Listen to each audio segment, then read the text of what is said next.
Okay, so good evening, everybody. My name is Gary Ostrolenk. I'm going to be chairing the meeting this evening. Welcome to you all to this week's session of talking about socialism from a Marxist point of view.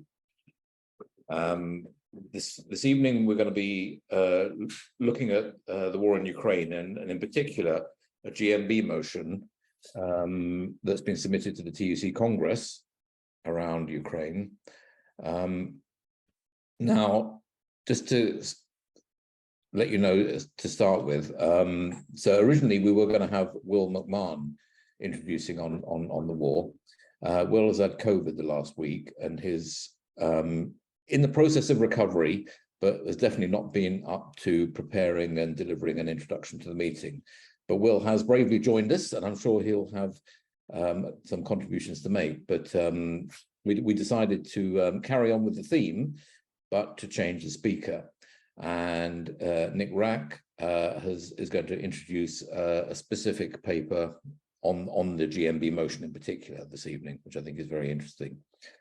And I think that the war in Ukraine and the response from the left to the war in Ukraine has been symptomatic and expressive of a quite significant and fluid fracturing of the left in recent years, particularly since the 2019 election defeat, and the sort of the attempt that everybody in the left has made to reassess and learn the lessons from the Corbyn project and its failure, and to consider where in the post-2019 world different parts of the left can find their loyalties and their allegiances.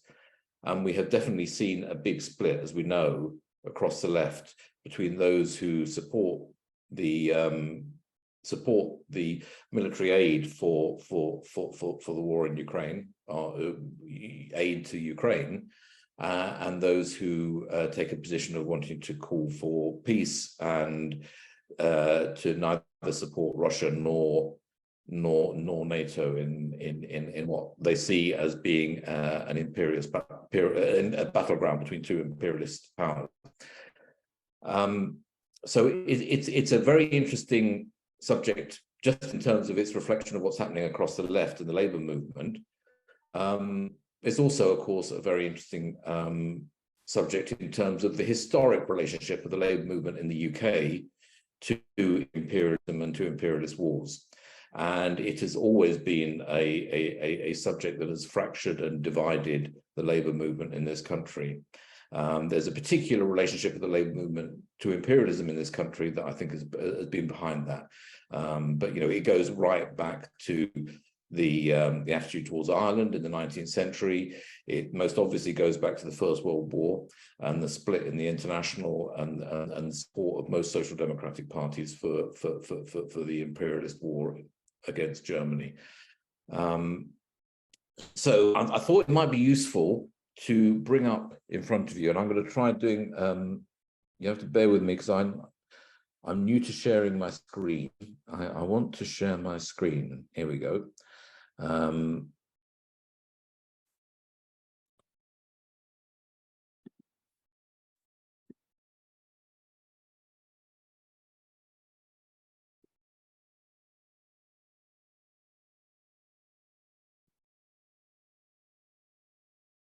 Can you see my Word document? No, okay, bear with me. I just got to work out how to do this.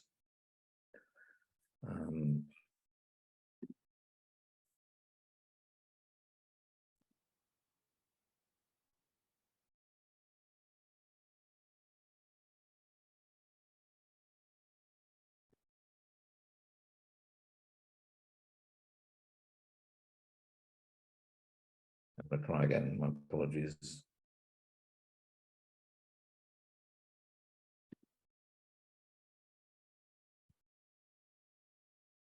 Okay, I'm going to give up. I'm sorry, I can't work out how to do it. A bit amateurish of me. What I will do, though, is just very quickly highlight some key points of it. So the motion is from the GMB, as I said, submitted to the TUC Congress this year. Some key points that I would call out, it notes the systematic repression of free trade unions under Putin and Lukashenko and their suppression in the occupied territories of Ukraine since 2014. but makes no mention of suppression of trade unions and political opposition parties in Ukraine at all. It talks about the TUC's proud history of solidarity with victims of fascist and imperialist aggression, including its support for arms to the Spanish Republic when it too faced a war of survival. So it draws a direct comparison and equivalence between the call of the international left and socialist movement to support what had been a decade-long Spanish Revolution against fascist reaction in a civil war. It draws a direct contrast between that, equivalence between that and what's going on now in Ukraine. It talks about support for civil and labor rights in Russia and Belarus, as though that was the only place that was a problem. And it says that there can be no just or enduring peace while the Russian state continues its denial of Ukrainian sovereignty and its program of ethnic cleansing. It calls for the immediate withdrawal of Russian forces from all Ukrainian territories occupied since 2014, the continuation and increasing of military aid from the UK to Ukraine, peaceful end to the conflict that secures the territorial integrity of Ukraine, and the full restoration of labor rights in Ukraine. Doesn't mention how they got lost. So I won't draw any further conclusions from that. I'll just pass you over to Nick, who will talk for up to 15 minutes. What we'll do after that is it'll be open to the floor. We're very strict, if you haven't been to any of these meetings before, about contributions from the floor. We offer 3 minutes, and I'll stop you after 3 minutes. But what that means is that everybody gets a chance to speak, and typically everybody gets a chance to come back for a second and even a third contribution, depending on how many people are putting their hands up. And the way that I'd ask you to request to speak would be by raising your digital hand in Zoom. And if anybody has a problem with that, just let me know.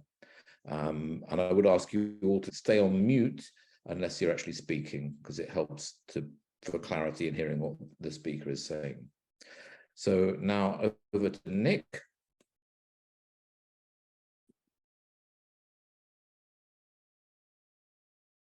If you unmute yourself, Nick. I have. Well, Comrade Chair, thank you. Comrades, welcome. Thanks to Gary for the introduction. The questions of war and peace are obviously vital to all people and should be of particular concern to socialists. And we've now been experiencing the war in Ukraine with a massive loss of life, massive number of casualties, both civilian and military, particularly on the Ukrainian side, and an enormous amount of money spent by imperialism and resources squandered by Russia. So on both sides, on the borders of Europe, very close to where the bulk of us in this meeting will be located in the United Kingdom. So the questions of war and peace can't be separated from politics generally. War is a continuation of politics by other means. Under capitalism, we have an economic system that is based on conflict, on competition, on rivalry, that is exerted through economics, it's exerted through sanctions, it's exerted by force in war. And so the question of what attitude we take to war is, of course, extremely important. And as Gary has said, there are different views in the labor movement. One sees this as simply a war of self-determination on the part of Ukraine. I don't take that view.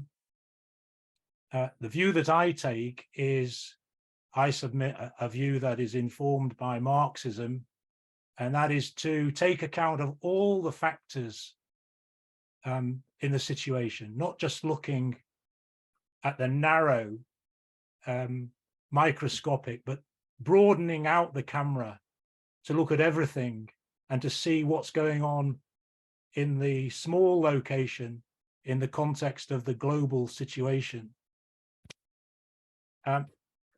I'm don't know how many people have actually read the paper that I circulated before this meeting, which is up on our website, which deals with the GMB motion specifically, but in context. But I've made it clear that, in my opinion, all delegates to the TUC Congress next month should argue against and campaign against and vote against the GMB motion.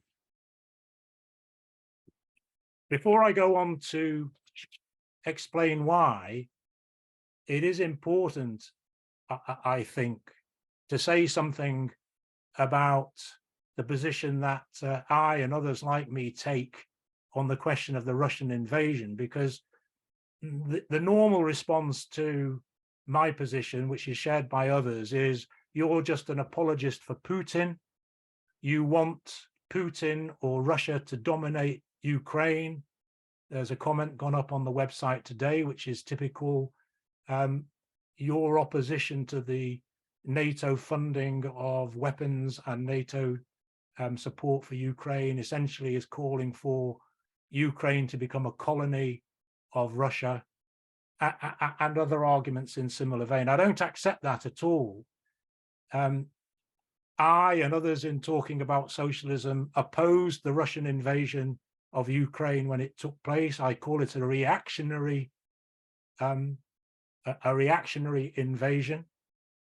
But at the same time, it's impossible, I suggest, for anybody that's been following world events not to see it in the context of years, if not decades, of the attempted isolation and encirclement and provocation of Russia by the establishment of NATO bases and trying to get new members of NATO, etc., around Ukraine. It could almost be said, and I think in my article I do say, that it was a provocation, and the Russian invasion gave the USA and NATO, but particularly the USA, what it wanted. And I describe the invasion as reactionary, not just because it was an invasion of another sovereign nation, which is essentially where the counter argument ends, but because it actually drove and has driven wide sections of society, including large swathes of the labor movement, who I suggest again should know better, but it has driven them into the arms of imperialist argument. Those people support NATO using all sorts of arguments about where is Ukraine to get the weapons from, where is it to get the arms from, and so on, rather than taking a global view and asking the question, what is this war about, and in whose interest is it?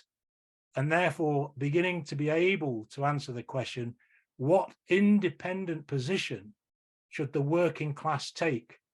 Because it's almost as though the working class has to take a side. It has always to take a side. It may be that on occasion in a war, the working class does take a side.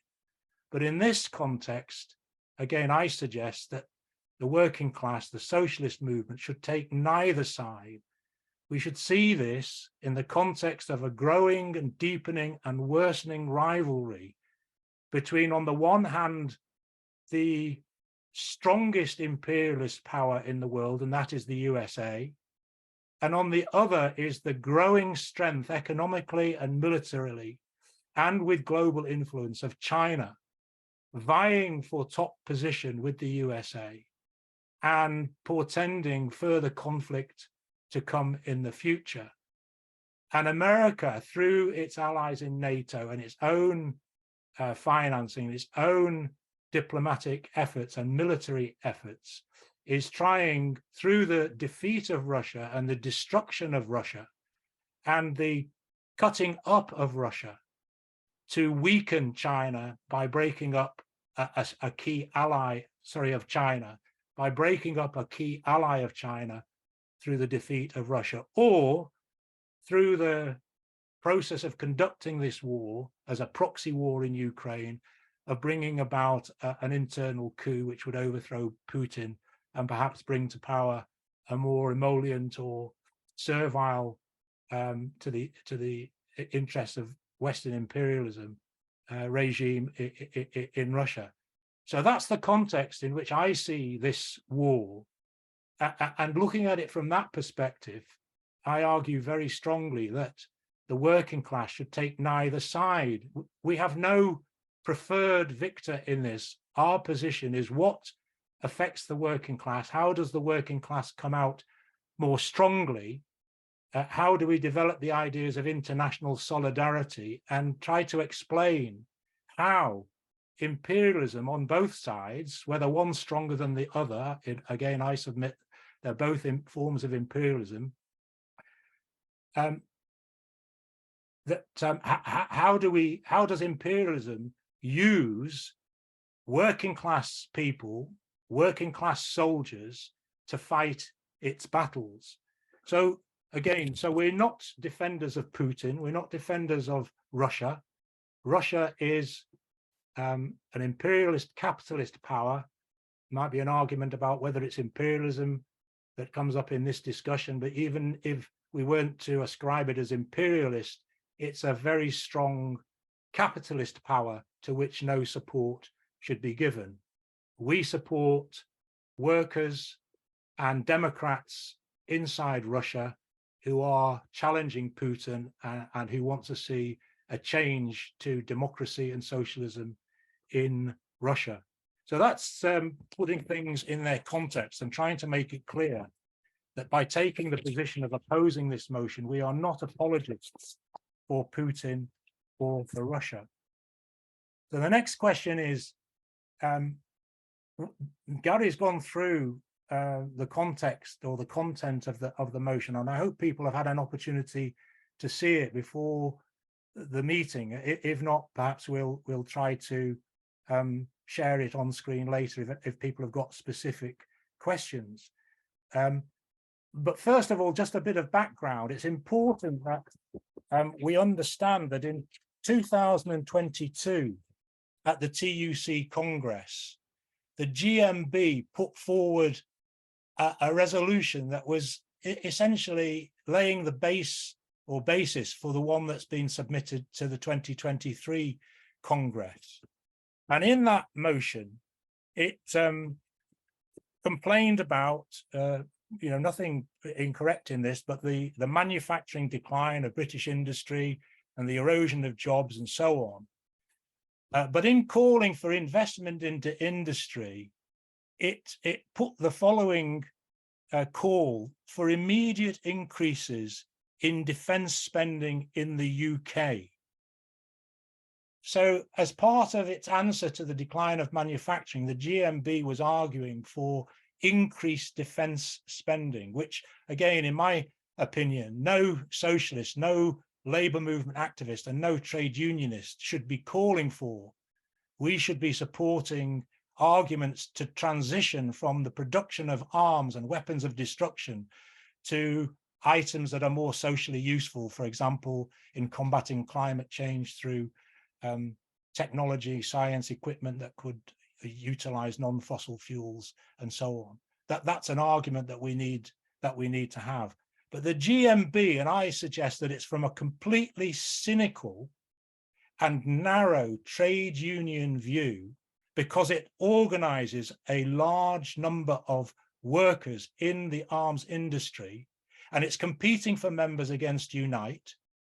So it's arguing for more money for that sector in which it has organized members. And to me, that is a completely cynical position to take. As I say in my article, in essence, it's putting the interests of its own union bureaucracy before the plight of the people of Ukraine who are suffering in this war.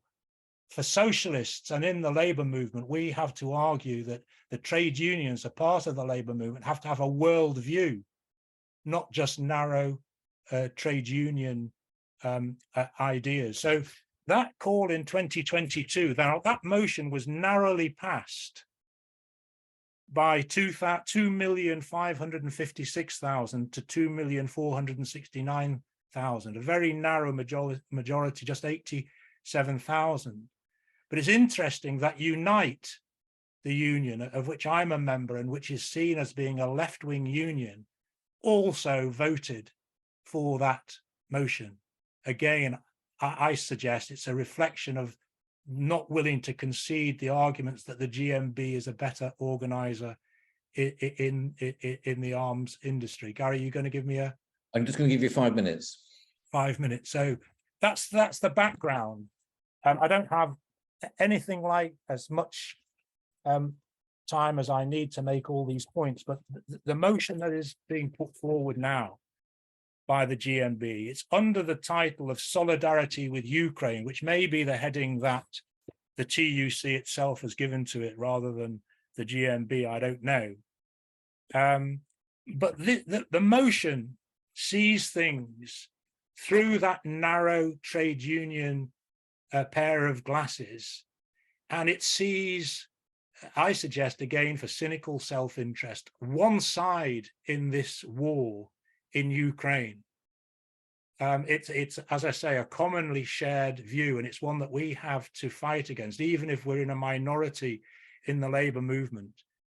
And it condemns only one side, and that is Russia, and it fails to point out the problems on the other side, again, as Gary has drawn attention to. But it continuing that position that it argued for a year ago, it calls for the continuation and increasing of moral, material, and military aid from the UK to Ukraine.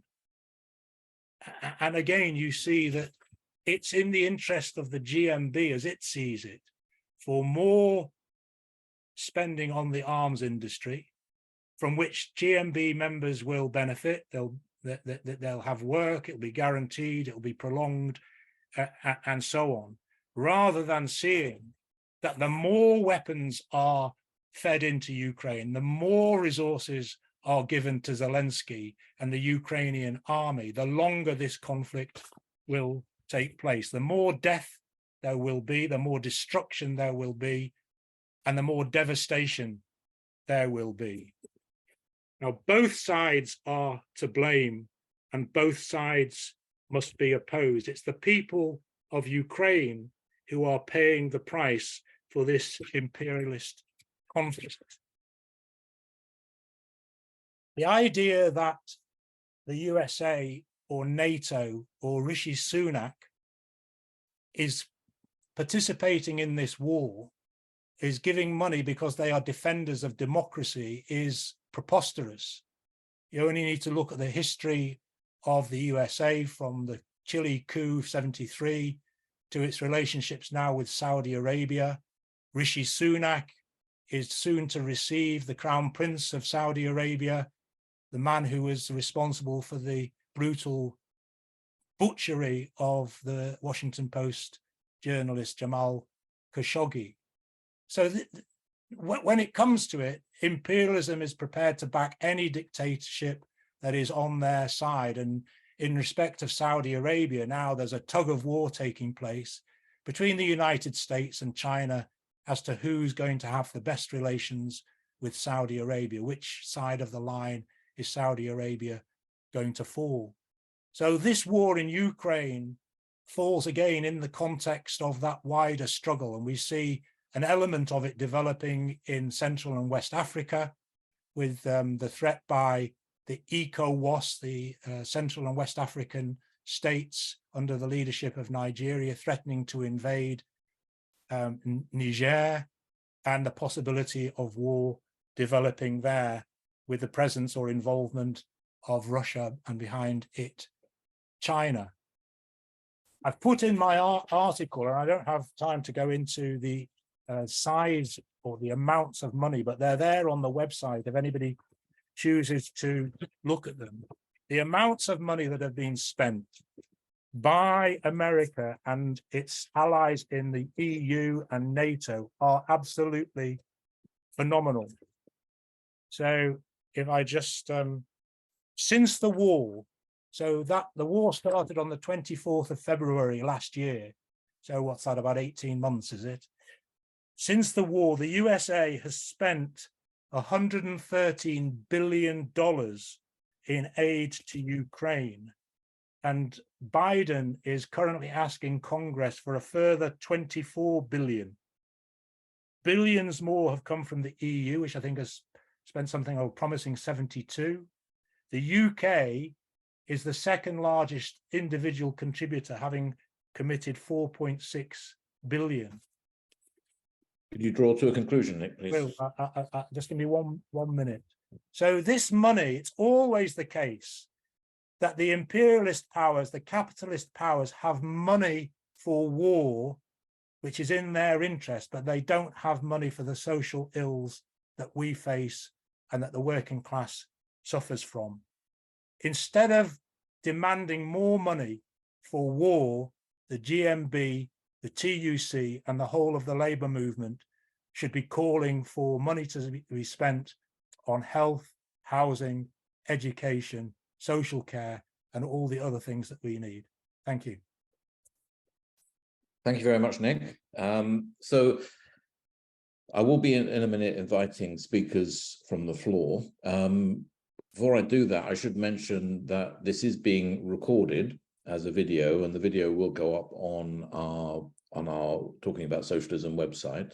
Sorry, no, on our YouTube channel rather, where we're putting all the recent videos are going up on our YouTube channel, and we're also live streaming on Facebook.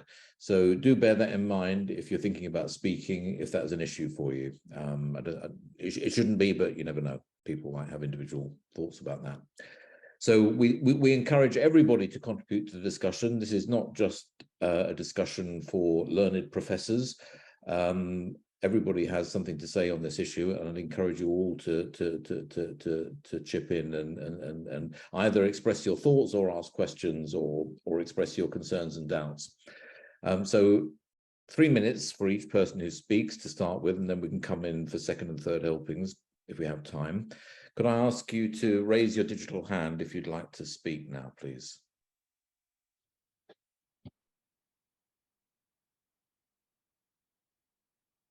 Matthew, thank you very much. If you could unmute yourself, and I'll time you to 3 minutes. So please don't. Okay. Right. Okay. I mean, I think there's a lot of things to be said here. Obviously, there's a series of issues. So I'll concentrate on one or two in this contribution. I think that the issue that comrades have raised, which is important, of course, which is the collapse of a series of left organisations actually in supporting imperialism. It actually has a longer history. It goes back. I mean, if you go look at the likes of the AWL, it goes back to the 1980s and the 90s. We see also the collapse of all of those groups around the United Secretariat of the Fourth International. All the layers of academics around those people, around that organisation, have all basically collapsed in supporting imperialism, and that happened, even in the overthrow and destruction of the Libyan state by NATO. Happened obviously in Syria, support for the imperialist intervention in Syria, using all sorts of reactionary forces. So that's been going on for a long time.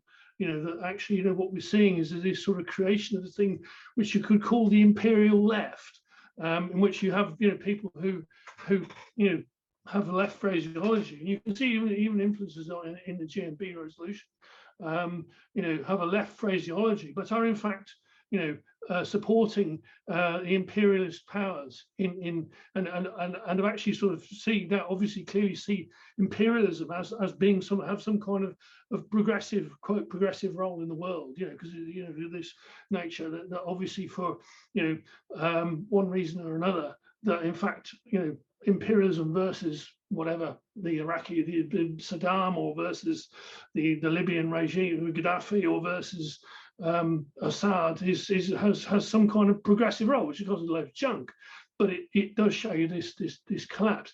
I think the other thing, of course, is that it's actually also to understand the nature of the Russian regime. Now, the Russian regime is effectively a large-scale kleptocracy. It's not actually imperialist.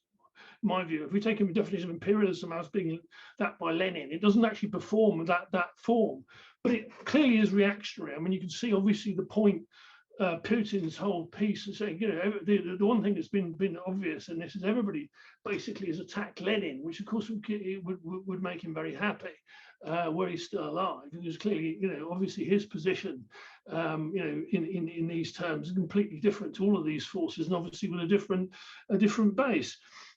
The point being, of course, is that this whole thing has been a disaster. I mean, the thing is, what we're seeing now is the imperialism itself, the American imperial system, in actually fomenting this war, starting in 1991.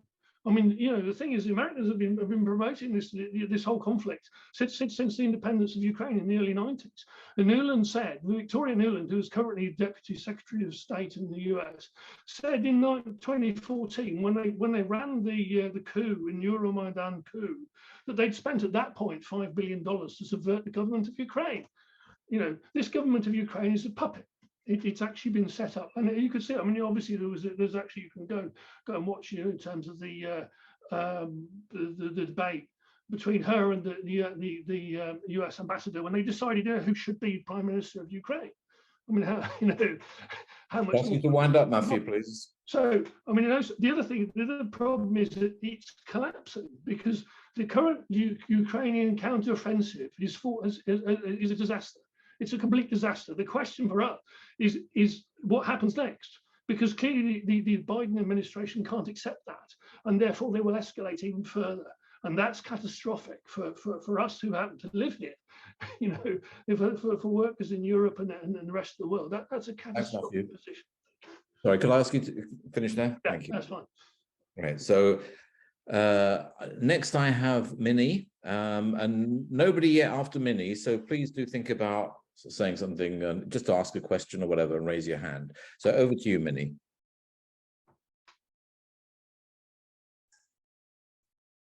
Hiya. Yeah, I agree with what Nick said, that we shouldn't be taking sides. I can remember bringing a motion up in the Labour Party when it was in it. Left when they got a spy, the Israeli spy joined. As if it wasn't bad enough before that. But anyway, I put a motion against the Tory increase in defence spending, which was huge at the time. I think it was 2020. It was massive. And the motion included transition to green economy, green energy, useful work, useful production, nationalised defence industry, and transition to useful work and useful production for need. And the Labour right, there was already a witch hunt going on, as you can imagine, against any motion really put up by the left. But they took that motion down and they actually voted it down. So they were really voting for the Tory increase in defence spending. And some of the arguments were, there were three fellows who took it down, basically. One of them said, being anti-imperialist isn't a good look. Agree with a lot of the motion and all that. They pretended not to see the transition to green energy and what have you. Another one said Labour Party is naive. And another one just blatantly used the witch hunt and talked about people talking about left things in the chat. And we need to close the chat down. And the chair did close the chat down. So that's the Labour Party. I've watched GMB, obviously he's affiliated to. Nothing surprises me, GMB hierarchy, by the way. Nothing at all whatsoever, especially about what happened with the, I mean, I worked for GMB, for the General Secretary. What happened there? He was taken down. He was supposed to be, you know, taking coke. The rumours were taking coke and, you know, being abusive to women. Absolutely shocking. And then just not a very good review, judge-led review either. Nothing done. Anyway, yeah, I believe that Seymour Hersh has written a new article, and he's supposed to have said that the CIA have now told the Biden administration that it's not going well in Ukraine and that Ukraine is losing, and that they're not going to regain any of the territory that Russia has taken. And that any mines that the Ukrainians are taking out, the Russians are replacing at night. So there's just no movement at all. And they said, was it 45,000 casualties? I'm not sure whether that's for this latest surge or what counteroffensive, whatever they call it. Yeah, there's a question of what kind of an army we have. Obviously, I've been on talks and maybe left right that we talk about people's militia, people's army. So if we are going to have something for some sort of defense, it needs to be for people, by people. And we don't need to be making weapons that can blow the whole world up. I heard that it only would take the Russians 8 minutes to launch a weapon to here. And they target the main cities, it'd be Birmingham, Manchester, London, Edinburgh. You know, it'd be the main cities, and they'd go, people would be incinerated immediately. That there's so much more powerful now, nuclear weapons, than. I'll ask you to wind up, Minnie, please. Yeah. Yeah, anyway, we're occupied here. We're occupied by the Americans as well. So I'm against war. I'm not against having a defensive army, having people capable of fighting, but it's got to be for the right reasons and for the people. Okay, thanks. Thanks, Minnie. Great. So next I've got Ed Potts, and then I've got Alexander McBurney. So keep the hands coming up as we go through. So over to you, Ed. Thanks, Gary. I've got 2 points to make. I think the first is that Nick was absolutely right to point to the role of the trade union bureaucracy in this. And it's important to, I think, look at the fact that the trade union bureaucracy does have a politics of its own, if you like, and it's important to inquire into that, and also to look into why people are prepared to go along with that. In terms of the people inspiring motions like this one, the GMB motion to the TUC Congress, the Ukraine Solidarity Campaign is obviously one of the main organizations which is supporting the Ukrainian war policy and, by extension, the UK's war policy in support of that. Now, the Ukraine Solidarity Campaign has supported calls from Ukrainian trade unions over the past year or so, calling for the expulsion of Russian trade unions, some Russian trade unions, from the International Trade Union Confederation. And the basis of which, on which they make that call, is that they say by supporting the war effort, these unions are violating the part of the ITUC constitution where it says the maintenance, we support the maintenance and strengthening of peace, and we commit ourselves to a world free of weapons of mass destruction and to general disarmament.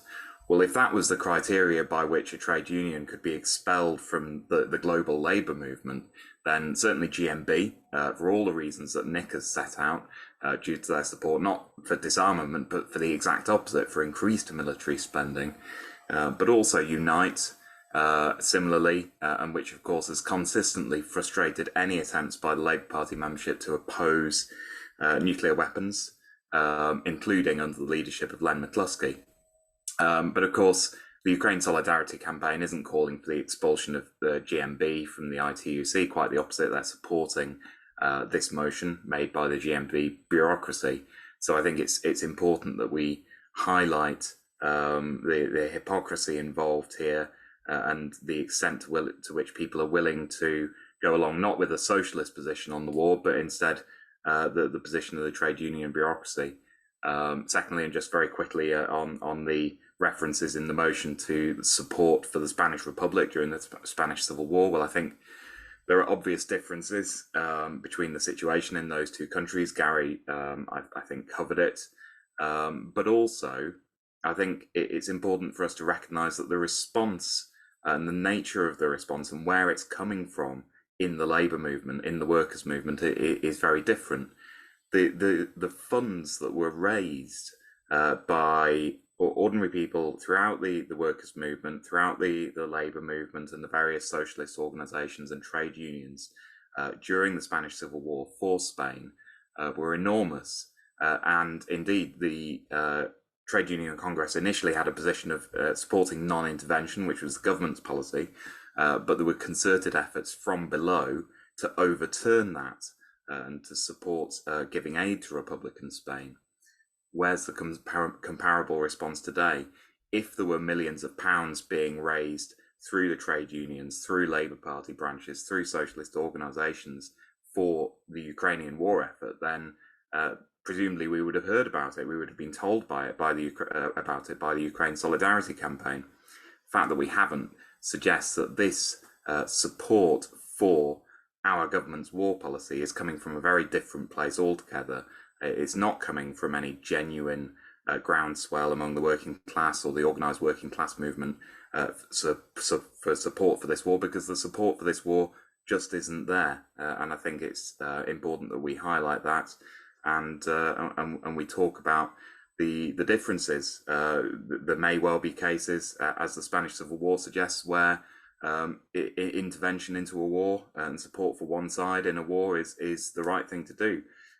But we don't get anywhere by collapsing two completely different historical examples into one and pretending that they're the same for completely cynical reasons. Thanks, Ed. Sorry, I'm going to have to stop you there. That's great. Thank you. Okay, so next we've got Alexander McBurney, and then Janet, and then Anita. Okay, hopefully you can hear me okay. The first thing that I would say is that it's no surprise that the Labour Party leadership and the TUC are supporting imperialism. That's been their historic role, even in 1945, with the reforming Labour government solidly support for British imperialism. What is a surprise and is disappointing is that the forces of the left, whole sections have went over to support imperialism. Even the small groups, some of the small groups that claim to be Trotskyists have went over to supporting the illusion that somehow Ukraine is fighting for national liberation, rather than the truth, which is it's acting as a proxy of US imperialism in the attempt to conquer Russia and turn it into a semi-colony. So that would be my basic starting position. Obviously, I've got disagreements with Nick, because one, I don't think Russia is imperialist. I think from 1945, the US was the dominant world imperialism, and it included within its orbit all the other smaller imperials like Britain, Germany, France, etc. They were under the domination of the US, and the US has created the architecture for world imperialism that allows it to exploit the working class of the global South. The Russian ruling class, the Russian capitalist class, only exploit the Russian working class. They don't exploit the workers in Africa. They don't exploit the workers in Latin America and Asia, etc. It's a capitalist power, but it is not in any way an imperialist power. And that is part of the reason that it's under attack from the US. Obviously, there's a tremendous financial crisis brewing in the US. Tremendous international financial crisis, and they're trying to resolve that, as they always do, through aggressive war.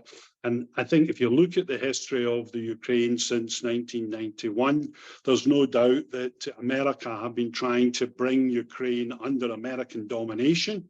And in 2014, they managed to organize a coup to do that. With the support of the far right. And then we had a civil war when the Russian-speaking people of the Donbass and Crimea would not go along with the attacks that were being made on their rights as Russian speakers and as working class people, and organized resistance. And you had a civil war for a period. And what actually provoked the eventual Russian intervention? One, it was the question of the missiles going to be based in Ukraine as part of NATO, but also that there was preparations for an attack on Donbass by 140,000 Ukrainian troops that would have resulted in ethnic cleansing. So although no support should be given to Putin at all, it's a capitalist government reactionary based on the overthrow of the Soviet Union. Support for the Russian people's struggle against imperialism should be supported. And internationally, there is vast support amongst the poor of the world and of the working class of the world for the struggle against US imperialism. They can see that US imperialism is trying to enforce its rule. I mean, who sanctions people? It's not the Russian capitalist class or even the Chinese capitalist class. American ruling class sanctions up to 40 countries. They isolate Cuba, they isolate Venezuela, they isolate Nicaragua. They take action against any regime that breaks from their control, that breaks from the imperialist control that they have. So is that my time up? It is, yes, Alexander. Right, okay, I'll leave it there, thanks. Thank you very much. There'll no doubt be a chance to come back again. Thank you. Okay, so next in line we have Janet and then Anita. And plenty of opportunity for more people to speak, so keep your hands coming. Okay, I hope I'm going to be very brief, because I've kind of agreed with almost everything everyone said. And I really wanted to say a bit about the Ukraine Solidarity Campaign, but Ed said it all, I think. Maybe one or two other things though about them. It's clearly a very unholy alliance, and yeah, there's been the left imperialist tendencies for a very long time, but I think what the Ukraine USC actually epitomizes is actually more concerning, because it's bringing in some elements that maybe they wouldn't have been involved in some of these things in the past. It's a very insidious organization. So we've got John MacDonald at the front of their marches. We've got clearly the AWL, who are behind it very, very strongly. So they've taken on board people like Clive Lewis, who's my MP, Nadia Whitson, and Paul Mason. So they're although they come together on this issue, there are things about them that they don't fit together totally, but I think they, given how small and how bonkers the AWL are, they are having quite a big significance here in terms of who they brought on board in terms of Ukraine. So just a very tactical point, referring to Nick's motion, and it was about opposing the GMB one, which is right. And I said something, I think, on the website about what about the ASLEF one? No, I agree with him. I think the ASLEF one could easily, be abstained. You could abstain on it. It wouldn't be that important. But in the NUM, I didn't even know was still a union, but they put in an amendment, which is to affiliate, they say support the USSC. And by that, they mean affiliate, I think. And the GMB is already, I don't know if the GMB is affiliated. I think they must be, or maybe they're not, but they're heavily supporting it. And ASLEF already are. Now, if that is, even if, depending on the order of the motions, if the GMB one is defeated, but the ASLEF one with that amendment is supported, it actually means, in effect, all of the things in the GMB motion will be supported by the TUC, because that, basically, the motion is coming out of the USC. The only other point I'd make really was about maybe, and I had to go out of the room at one point, so maybe Nick talked about this, but I think what other people have said about the context around the Donbass and 2014 and so on if you're talking to people who are not so au fait with that, it's extremely important in trying to get that motion defeated, because it's very hard, I think, for people to just dismiss what happened then as irrelevant or whatever, that coup. And I'm not sure I agree entirely with Alexander about, I don't know about what the Russian, what the Ukrainian intentions were in terms of they clearly wanted it back, but I don't quite know what it was, but it's obviously integral to the whole context of what's going on now. That's it. Thank you very much, Janet. Anita next. Yeah, great. Thanks for the intro, Nick. I think it's really good that we're having this discussion, actually, because in a sense, this is what we are required to do in this war. We really need to get some kind of intervention going in our own labor movement and to fight what's going on here. I find it quite shocking, actually, this resolution, or indeed the previous one, the 2022 one, calling for more money to be spent on arms industry that the GMB are doing. And also, I had a similar experience to Minnie in the Labour Party as well, where not in relation to a resolution on Ukraine or the armament industry or indeed the Green New Deal. It was actually just about supporting the nurses' strike and calling on Starmer to stop prevaricating.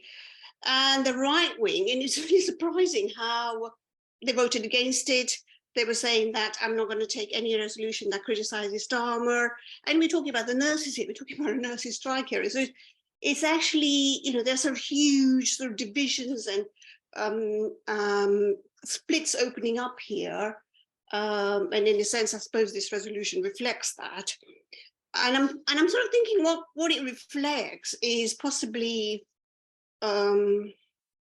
sort of what I suppose I kind of read something about Che Guevara's kind of talking about anti-imperialism, and he was sort of saying, well, at one point he actually said, well, in the US, it's quite difficult for the sort of sections of the working class to take up any kind of positions against imperialism. They benefit from it. And I'm kind of thinking, that this is part of what happens in the UK as well. There's sections of the trade union bureaucracy, especially, and and the working class generally has a very contradictory relationship with, say, the Tories, or contradictory relationships about anti-imperialism sometimes. I mean, it does do that because there are sort of benefits for them. And I suppose, I don't know, I mean, it feels like as the Labour Party, as we go into the general election, we're coming up against a situation where, social democracy is actually not going to be on the ballot box. And so, splits within the Labour Party, possibly even in the GMB, kind of preparing for that. So I think I'm sort of thinking possibly, Nick, that it's more than just a kind of trade union issue for the GMB. I think they're kind of preparing their own, the leadership of the bureaucracy is preparing its own kind of relationship with the Labour Party and the Labour bureaucracy and Starmer as well. So I feel as if, and the other thing as well, actually, is sort of unrelated to what I'm trying to say here, which is how do we kind of emphatically intervene in this? And I think we have to. I'm not completely convinced about calling Russia an equal kind of anti-imperialist power in a fight. I'll just come back. I'll finish on this point very quickly. I mean, Russia is the size of Italy, and it kind of feels, well, what we're looking for here? Are we looking for Russia to be defeated? How do we see the war ending, in a sense? I'm not completely convinced about being so emphatic about Russia being an imperialist power here. I think possibly I agree with Alexander on that a little bit, not completely, but a little bit. Yeah, thanks. Thanks, Anita. So I don't have any hands up from anybody who hasn't spoken. I've got Matthew and Minnie bidding for the second round. There's some very interesting points that come up so far, just to sort of reflect back to the meeting and hopefully provoke further thought. So one of the big ideas that's been bandied around here is that whether or not Russia is an imperialist state, which is a very interesting question, and whether, if it's not an imperialist state, whether that gives it a distinct status in terms of how we relate to it, and in particular what it might mean to support the Russian people in fighting US imperialism as opposed to supporting the Russian state in fighting imperialism. I think it's very important what several people have mentioned about how we need to emphasize and keep repeating about the 2014 coup and the context in the Donbass. How we can't let them get away with this idea that the Ukrainian state and government and Zelensky are in some sense sort of virtuous democrats, which we know they're not. I think it's interesting what people have been saying about their experience in the Labour Party and the huge divisions and highly repressive responses that people are getting when they raise disagreements in the Labour Party. And it is a really interesting idea, this idea that actually, yes, trade union bureaucrats within the GMB and within Unite, no doubt, have very, very parochial interests in promoting the arms industry for their members. But actually, we know that there is a much broader scale and historic trend of the labor movement in this country to actually back its imperialism, and how we have suffered from the kind of the buyout that imperialism has been able to undertake with its own working class in some ways in this country over the decades. So can I put out another request for hands to go up of people who haven't spoken yet? If there is no one, we will start again. But anybody like to speak who hasn't yet? No, okay. Well, you can certainly come back in. You can come back in later. So in that case, I will invite Matthew Jones to speak again, and then it'll be Minnie, and then I think Alexander would like to talk as well. Okay, thanks, comrades. I think there's basically, in a very brief time, that the first point I want to make is that the problem now for the imperialists is they are losing on the battlefield, and the question is, what do they do? Because they can't. I mean, the Biden administration can't afford to lose on the battlefield. So it's getting really quite desperate. The important question for all the left is, how do we oppose our own imperialist power? The one, obviously the British and the US. How do we oppose this? How do we build an anti-war movement, a serious one? The second point, I think, is the depth of the systemic crisis of capitalism. The thing is actually falling apart. I mean, you talk about, okay, the benefits of imperialism in terms of the imperialist countries. I mean, increasingly that's less and less so for a large section of the working class, which is now excluded. I mean, if you look at the US working class, I mean, it's in a terrible state, in terms of all material living, for a huge section of workers in the US. And getting so here as well. I mean, Starmer's point, that he's not going to improve the state of large section of the working class. That's not his job as far as he's concerned. That's clear, But that's because an expression precisely of the system itself is at such a point. And of course, obviously, that the US is then attempting because of its own decline, to use military power as a substitute for its economic crisis. I mean, that just shows you the state of play. I think the third point really is the nature and the role of the union bureaucracy. I mean, we have to get really quite hard on this question. If you look at the role of the union bureaucracy in terms of the strike wave, which has been occurring not just in this country, and in the US and across Europe, the union bureaucracy has been consciously used by itself and by the state in order to suppress that. It's not been a casual question. It's been done. These people, the likes of Gary Smith of the GMB, who's known in Scotland as Gary Tank Commander. If you ever watched the comedy, it's quite appropriate. Because of his nature, of his politics, and his methods. It's actually quite integrated into the state machine. And the TUC is a discussion between bureaucrats. That's the problem with it. It's not a discussion among workers. It's a discussion among bureaucrats as to what, and the point is that this is precisely the expression of the requirements of the state, and that these people actually are taking that. It's not the politics that they suck out of whatever, or they come out of the AWL or whatever group. It comes out of the requirement of the state, and the state wants them to do that, and that's why they're doing it. I mean, okay, they have people in the defence industry, but they have far more members in the public sector, and among ordinary workers and so on and so forth. And it's, in terms of the GNM, it's a profoundly anti-democratic organisation. It's quite commonplace for the union bureaucracy to vote against the policies decided at its own conferences. Insofar as those conferences are actually democratic, but they're just ignored. And we'll see it, we can see it over and over and again. And as I say, it's not, it's that layer itself. Yeah, it's that layer, but it's also actually that layer of the union bureaucracy is consciously integrated into the operations of the state. And we should say that. Thanks. Thanks, Matthew. Minnie, over to you. Yeah, hi, thank you. Yeah, think some really good points have been made. Anita's about the working class benefiting from imperialism. Obviously, we've got to turn that around, that view, that argument around for socialism and communism internationally, having a world to win, etc., producing for our need. Also, I thought Ed made an excellent point about the funding. You don't see, branches raising money or whatever.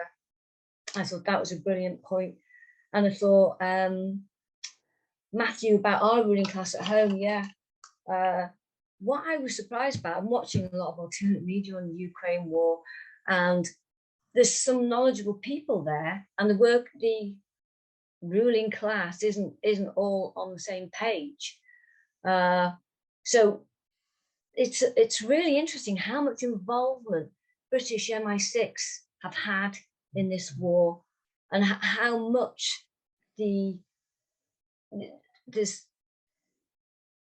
how long they've been baying for this war. It goes back a few years, and there's a YouTube censorship going on. I think Scott Ritters did some 2 programs on Agent Zelensky, and that was really, really, really interesting. They've been taken down, but they're on Rumble.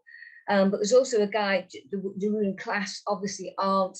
He's an ex-weapons inspector. He's obviously against the war. Then these aren't socialists, obviously, but they're very knowledgeable about weapons, etc.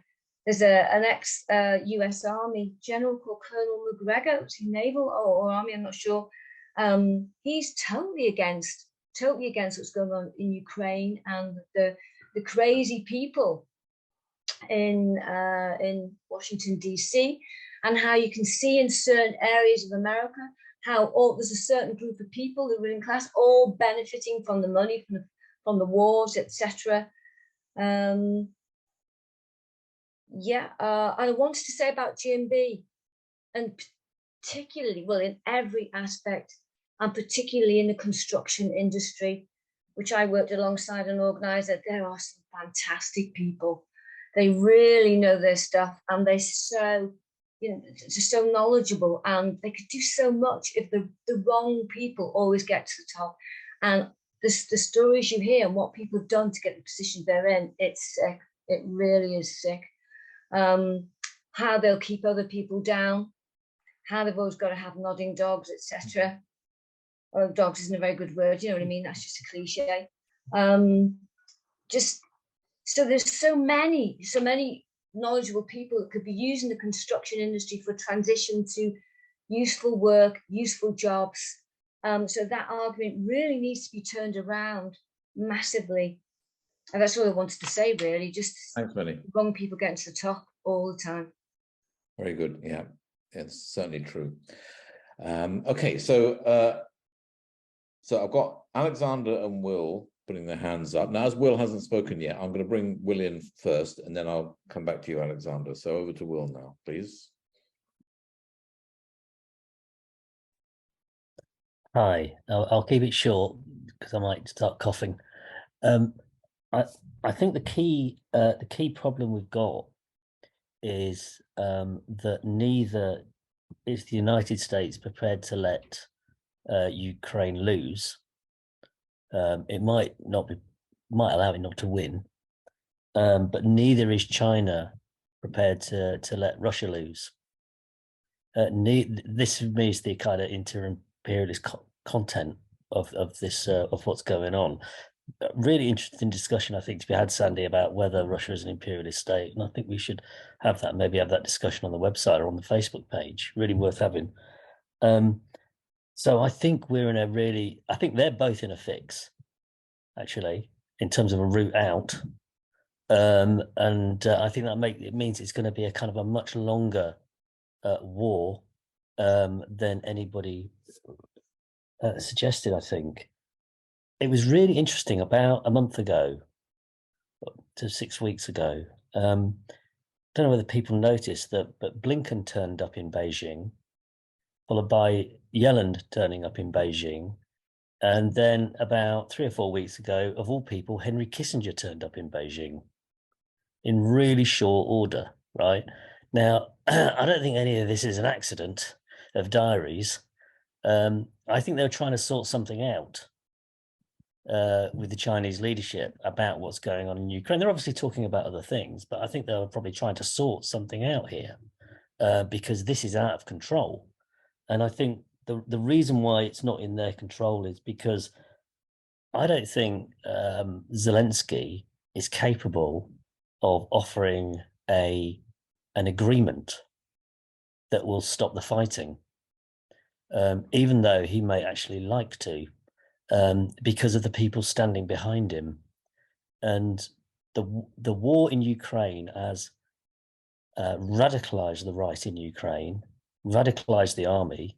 If you look at, for example, it doesn't take you very long, but if you look at a general recently went to the Bakhmut front to try and encourage the troops, or slightly north of Bakhmut, to try and encourage the troops from the Ukrainian side, and behind him was a Ukrainian flag and a black and red flag, which will not surprise you that it's not the flag of anarcho-syndicalism in Ukraine, but is the flag of the Ukrainian nationalist patriotic army that fought on the side of Hitler.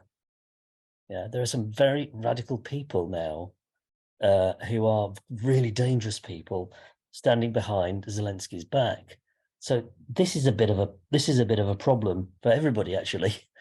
I also think this is going to probably lead us to a frozen front line where nobody has to admit defeat, and to a kind of a Korea-like scenario where the front line is frozen. Probably Zelensky will be shuffled off somewhere, and I think this is the meaning of all the NATO second in command who was saying what everybody's thinking is there's going to have to be a trade of land for NATO membership if the Russians will allow it, and it's not a question of if but when. And so it's the alternative, because the Ukrainians have the Ukrainian military, they had 60,000 NATO trained troops doing a front line, doing an attack on the south, and they've got precisely nowhere. And they've lost at least 15,000 dead and probably another 30,000 injured of those 60,000 troops. It is a disaster. So the only option NATO has is either to escalate or force a peace or a frozen front line. Thank you very much, Will. A remarkably lucid contribution from somebody who's at the tail end of COVID. Thank you. Earlier in the week, we were joking about mental vagueness. I think that's that. So Matthew wanted to come in again. And I'm going to take myself, and I don't know, is that, Anita, is that you putting your hand up for another spin? Looks like it. Okay, so 3 more speakers. Still time for 1 or 2 more if you want. Sandy as well, Gary. I think Sandy had his hand up. Yeah. Is that Alexander? Yes, no, I've got you in there.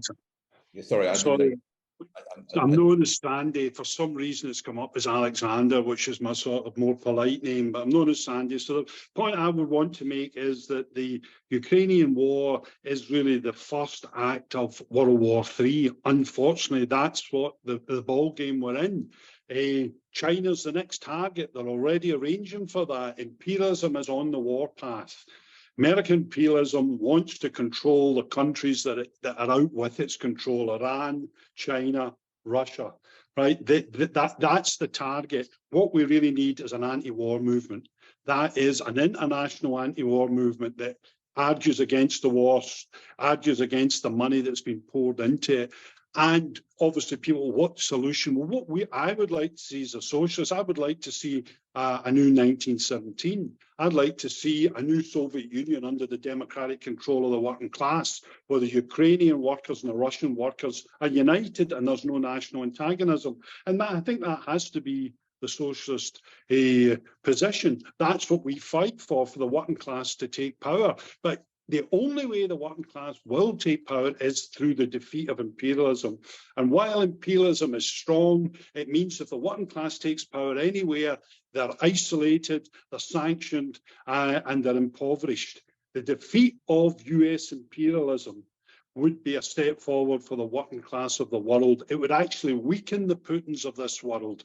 I mean, Putin isn't a consistent anti-imperialist. He wanted to deal with imperialism. It's just imperialism that wanted that Russia as a semi-colony and was not willing to make the space for the Russians to participate as on an equal footing with the imperialist countries. The imperialist countries don't want any other rivals. They don't want Chinese rivals, etc. They dominate the market. The American companies dominate the market, and they want to keep it that way. And the other imperialist countries are under the American umbrella. So my point would simply be we need to try as socialists to build an anti-war movement.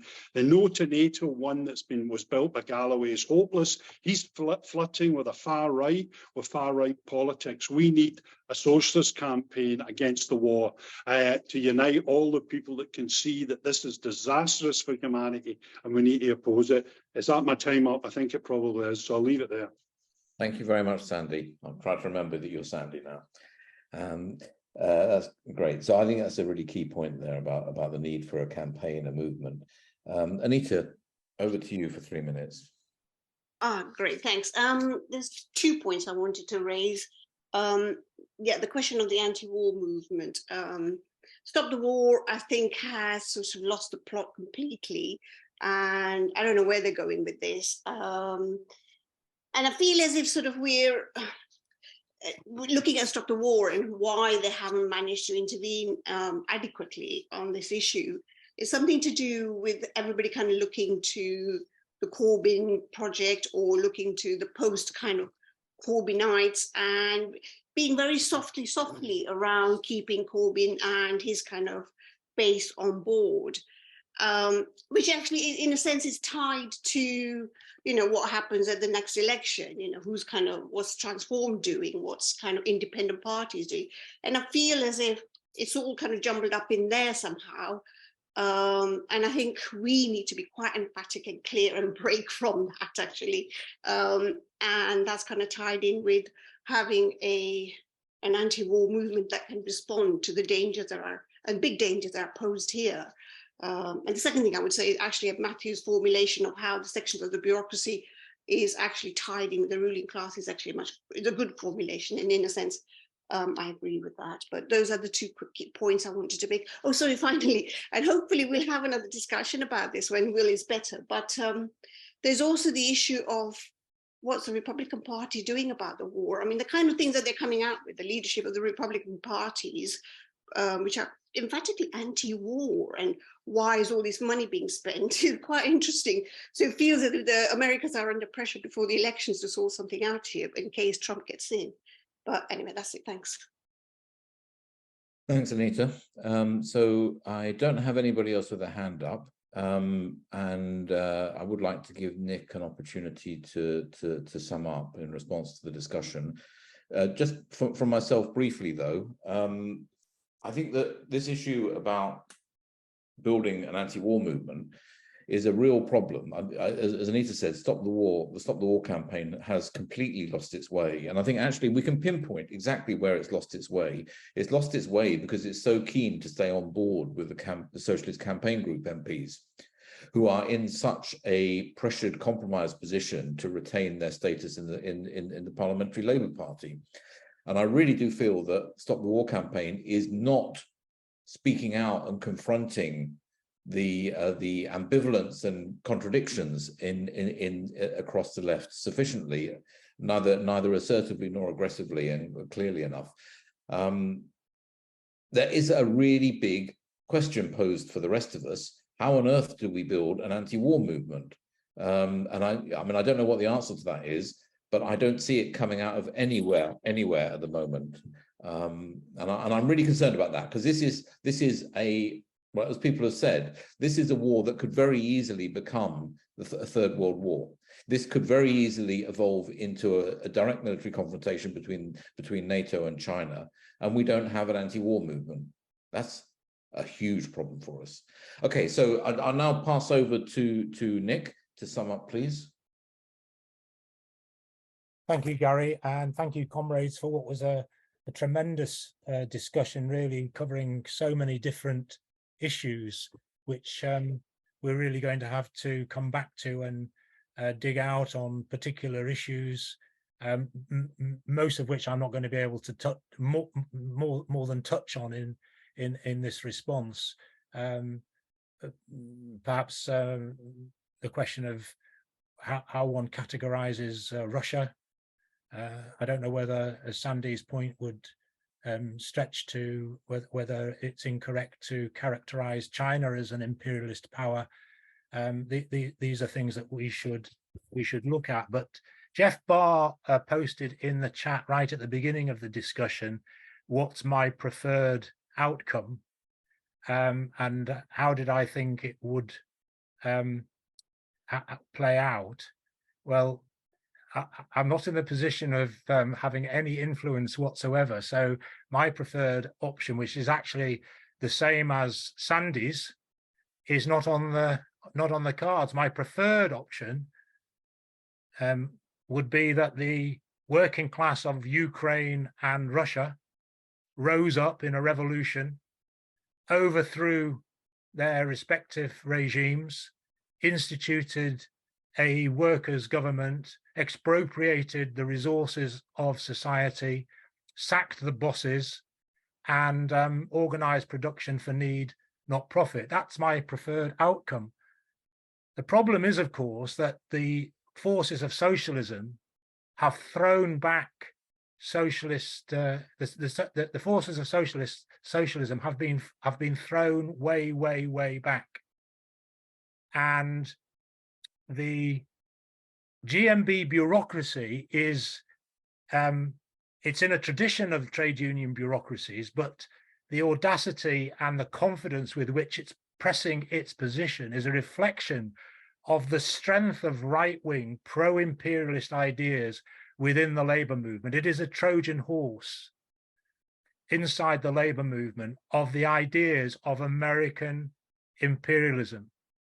And it's not a surprise, and others have mentioned it, but Gary Smith, his position on the war cannot be separated from his position in support of Starmer, his position in support of the right-wing trajectory of the Labour Party, and his backing for the Starmer project to make the Labour Party a safe government for British imperialism as a second fiddle to American imperialism. And that is the role of Gary Smith and the trade union bureaucracy inside the GMB, reflected in other sections of the trade union movement to one degree or another. You have some honourable exceptions. Back in March of last year, the FBU, the Fire Brigades Union, put out a very good statement on the war, which should have been copied and taken up throughout the trade union movement, but unfortunately wasn't. But the fact that Unite backed that motion last year, you see also the role that it played in the campaign to democratise the Labour Party and so on. What we need as part of our objective is a revolution inside the trade unions. We need a sweep out, a broom to sweep out the bureaucracy, and we need to campaign for the democratization of the trade union movement with payment of ordinary workers' wages, election of all officials and appointed officials, subject to recall, rank and file control, and so on. All of these things, we need a big discussion. But just getting back to what's my preferred position, I think I've stated that it's revolution. We're not there, so we have to try to use every opportunity to raise those arguments. As Sandy, we have some differences with Sandy, but I agree with him on this. We have to raise the idea of the socialist transformation of the world as the only way in which we can consign wars to the history books. So long as we have capitalism and rivalry and competition, we will have conflict. And we are heading potentially for an escalation of the war that we see in Ukraine, transferring or being emulated in Africa. And at some stage, whether it's over a provocation over Taiwan or something else, the possibility of a conflict with China itself. My position, and it may be one that's not shared, is that we have to chart an independent position for the working class. We cannot take sides in this inter-imperialist rivalry between China and the USA. Now, how we characterize Russia, whether it's imperialist or not, I would fall on the side of calling it imperialist, but perhaps I'm wrong. Carry on that discussion. To me, whether it is or isn't, it is a capitalist power. It's a major capitalist power. It's certainly not as strong as the US. It's nowhere near as strong as the US. But in my opinion, that does not change our position vis-a-vis whether to support it in an let's use the word capitalist, in an inter-capitalist war, or a war between one superior imperialist power against a lesser capitalist power. We should not take sides. The working class in Russia has to overthrow Putin itself. The working class in the Ukraine has to overthrow the Zelensky regime and the oligarchs there itself. Can't rely on outside powers to do that. It must rely only on its own ability and the support of the international working class. And that's got to be the basis of the much needed, I agree with those that have spoken, Sandy, Matthew, Will, Gary, and others. We do need an international anti-war movement. But to build that, I think we also have to have clarity. Now, Sandy's raised some very interesting points, which are potentially problematic.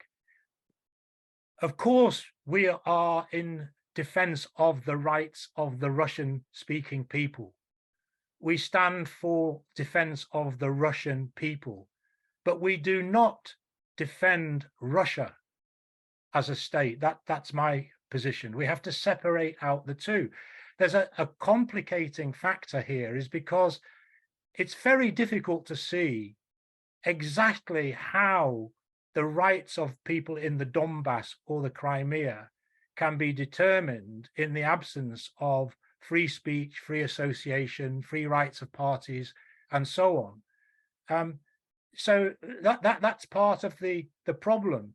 We cannot, in my opinion, build an anti-war movement if we appear to be giving support directly or indirectly to Putin and his oligarchs and the capitalist class in Russia, or to the theocracy, the theocratic rulers in Iran, or any other similar reactionary regime, just because they're on the other side from American imperialism and tending towards supporting or cooperating with China or Russia. We have to chart an independent path, and we have to break politically the working class or any support that it may have for those reactionary regimes. That applies in Central and West Africa, where there appears to be support, for example, in Niger, from sections of Niger for the coup, because it's carried out, it's said, against French imperialism. I don't believe that was the reason, but that's what is now being sold to the masses. We have to break and make sure that the working class understands that it can have no truck with those people who claim to speak for it but don't. Those people that sit on it in order to further and better their position. So that international anti-war movement should be built on the basis of arguing for a socialist, working class, and democratic solution. So many other points that I think I've probably I've gone through all of my time. I'm not going to be able to mention any of the other points. One last minute, Nick. One last minute. There are some really interesting points that were raised at the end. I actually agree with Will's position in terms of potential outcomes. That imperialism is in a quandary, there is now severe criticism emanating from Washington about the conduct and the prosecution of the war by Zelensky and the Ukrainian military. They are not doing what America expected.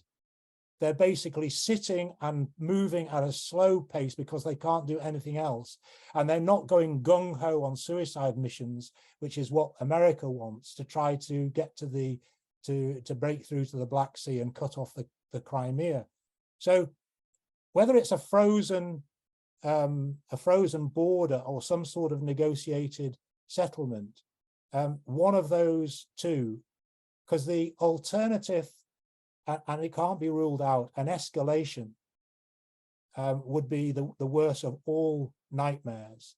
But if there is a hiatus, if there is something along the lines that Will has described, socialists have to try to find a way into these areas, into the trade unions, into the working class, to get these ideas so that we can help build the socialist forces that see the need for a socialist program to transform their lives. That's what we're trying to do in these small discussions, is to build a group that has got that ambitious vision. So help us achieve it. Thank you. Thank you very much, Nick. Great summary. And a really good discussion. And thank you everybody who's contributed, and to everybody else who put posts on the chat but didn't feel that they wanted to speak. This is very much a forum that we deliberately try and structure so that everybody can participate, whatever your background and experience and levels of confidence and so on. So please do keep coming along. Please do keep contributing one way or another. I wanted to conclude with a notice about our next Zoom meeting, which will be in 2 weeks' time, which we're quite excited about, we being the group of people who've been organizing these sessions. Now, you may have noticed that we have disagreements with each other. If you read all the articles we put on our website, which I hope you all have seen and dip into, you'll find that there are articles there that are consistent with other articles. So we are not a homogeneous blob of doctrine. And one of the things we believe in is the necessity to be able to work with differences of opinion in a democratic and inclusive way to build trust and cohesion across a group of Marxists. But what we have done, and I think it was badly needed, is to put together a statement that we're all bought into about who we are and the ideas that guide us. So it's an attempt to characterize what we're trying to do here, and as a way of helping other people to decide, like yourselves, to decide whether you would like to become more and more sort of integral to the project, and to draw people into the project who haven't been to any of these sessions in the past. So I would strongly urge you to have a look at that. I've put a link to it in the chat. It's under the About page of our website. Our website is talkingabout.socialism.org, and if you go to the About page, you'll be able to read it. But in 2 weeks' time, we're going to be presenting that statement to everybody who can join us. It's a bit of a launch for the statement, so please do try and come along, and I hope that you'll find it a refreshingly open and democratic, but nonetheless strident case for building a whatever kind of revolutionary organization we can, step by step, but with a sense of urgency as well as patience. So look forward to that in a couple of weeks' time. Thank you all very much for your time this evening. And with that, I think I'll draw the meeting to a close. It's been great talking to you all. Good evening.